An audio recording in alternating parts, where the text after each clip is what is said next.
Hi, I'm Becky Nunn with Nunn Design, and I'm here as a guest designer today with Artbeads.com. And I'd really like to show you, Cynthia, a super fun technique using resin, colorizing it, and using epoxy clay and sculpting it. And it creates this really fabulous look that almost looks like faux porcelain. Well, it looks like porcelain. It is faux porcelain. And it just comes out looking fabulous. Here's some examples of, we talked about how to make a mold earlier, and we take the crystal clay or the epoxy clay and then press it into that mold to create that image and that impression, and then drizzling a little bit of the two-part resin that has been colorized over the top to create fun looks like this. There's a whole collection of all of these pieces that have the same sort of look and feel, all the way from the earrings to some rings, to some pendants. Aren't they fun? Great. It's just super fun. And even here, right? It's just part of the mold, right? It's not the whole mold. Right. Right. Those are great. So this is how we do it. Yes.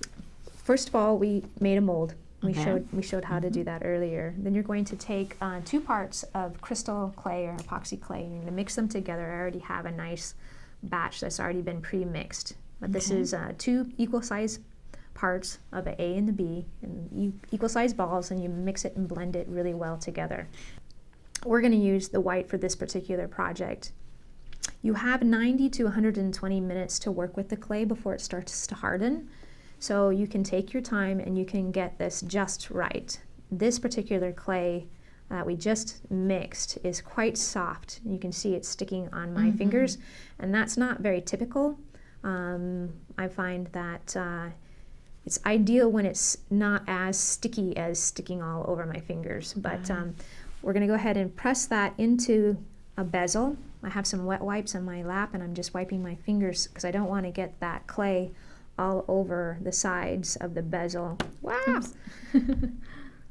So take your bezel, place the clay inside of it, and using my finger, I'm kind of using a variety of motions to move that clay to the sides. And, you know, I've just gotten good with it with practice. It's not squish it down too hard and squish it out to the sides. I also know, just on first glance, that this isn't high enough in my bezel. So I can add some more clay to it if I want to, because that will affect the relief. I'm going to pull it all out and just kind of start over again with a nice round ball. It's easier. I'm not so worried about that in there. Just because it is easier to get a nice, smooth, blended surface. Press it back in and just kind of start that process over again. Patting it down.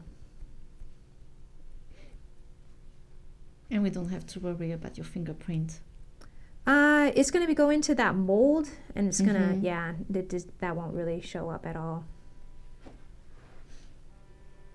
So now that I have it all nice and smooth, you can take your wet wipe and wipe around those edges and clean up, because once that starts to harden, it's really, really hard to get off. When I made my mold earlier, I have an impression of that outside circle, and that is showing me my registration of where this needs to go, so that I can make sure that that B is right where I want it to be, and then I can do many pieces consistently in the same style. This is such a great tip. Yeah. And you press your piece down. You can either press it down directly, or you can pick it up and use it, you know, from the back, squishing it up.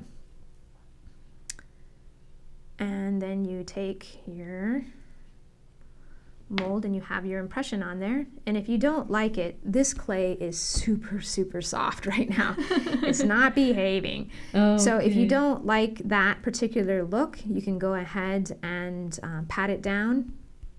This is one of the beauties of this technique, is that while you're learning how to do it, you can just practice over and over again until you get it just right. This clay in particular being so soft, is it why when you press the mold it went out of the bezel? Or? That's because of the quantity I had. But what I didn't like is that it was sticking to my mold, and it also had an effect on the impression. So ideally, probably, if I wasn't filming this right now, I would probably wait for this this clay to set a little bit more and not be so incredibly soft before I did this. So I probably would wait like 10-15 minutes to get that clay just to activate a little bit more, and I cut down on that window so it will be a little bit more firm. Also, you can take baby powder and rub it inside of here. Hey, I have a great idea. Let's show how you can add mica powder to the piece, and this would provide a little bit of extra colorant in that piece when you before you pour the resin over the top of it. What is challenging about doing this technique of adding the mica powder is that it's not as easy to fix your mistakes. You know what I mean? Because like when we didn't like that, we pulled it out and we patted it dry and we started again. But when you start working with mica powders in here, that mica powder is now going to be all over my clay, so it's not going to be white anymore. So you better not make any mistakes. Well, it is a little bit more tricky. And then you just press it down inside of there. That clay is super moist, but you can see the idea of how that is to come out. And if you don't like that extra little lip around here, I often like that extra lip because it kind of looks like a seals and wax. Oh, I like that look. But if you don't like that look, you can pat it down again like this with your fingers on the side edges. You can take your wet wipe and you're going to want to clean up all of those side edges to make sure that clay isn't on the side like you're seeing right here. And you just wipe away all of that excess like such. This one is just a toggle clasp. So you can also take the clay, press it down into the toggle clasp, making it nice and round. For a project like this, I would probably have like a business card or a piece of plastic under there so it didn't stick to the paper, because this will stick to the paper. And I also don't have enough clay, so I'm going to have to add a little bit more clay. But you would just add this piece into here, clean it up a wee bit. It is so sticky, it's sticking to my fingers. And your toggle clasp, you still need the toggle clasp to have a little depth to be able to put the clay in there. I have done it with toggle clasps that don't have very much depth, and I don't have them here, but they also can work. Oh, cool. It can be a really thin amount as well. In this one, we have a mum flower charm that we're going to try that one on. And you can see I had already a little bit of mica I didn't clean up from yet, but you can see how you can get a nice impression of that clay. Again, if you don't like it, you can take it out and clean up the piece and do what you want to do. Okay. Wow. So it gives you some ideas of how you can use the molds, how you can add extra color by putting some mica powders into the molds first, and then how you make your impression with this piece. Next, I want to show you how you then colorize it. I can't really show you too well because I don't have any finished pieces that are already dry, but I'll kind of give you an idea of how you can do this. Okay. So using a 2-part resin that you've already mixed, you will want to off-pour a little bit of that resin into a separate cup because you only need a tiny bit to mix your colors with. Okay. And then using the Crafting Cast color pigment, I'm going to use a small amount of blue and a small amount of yellow to get that teal color. So teeny tiny bit in there. We can always add more, but it's really hard to keep on diluting and diluting. So just try to. I'm a big believer in under pour, under mix, and because it's always easier just to add it. Yeah, you really put just a little teeny tiny bit, and then you get a nice teal color. And depending on how much you want to do. So this is interesting. It's really hot in this room, isn't it? Yes. This batch of resin was just mixed, right before we started filming this episode. Yes. And one of the questions that I think I get asked often, I don't know if you guys do, but how much time do you have to work with the resin? And you know, I've had times where I can easily get an hour out of the resin, but this is already starting to set up. A lot is very thick already, and it's only been 10-15 minutes maybe. Yes. So it kind of depends on how hot the room is, where the planetary alignments are. So keep your room really cold. No. It has to be a minimum of 7. You want to keep it around 70 degrees. Okay. Is where is ideal. Then after we've mixed our resin, so you can see now how thick that is already.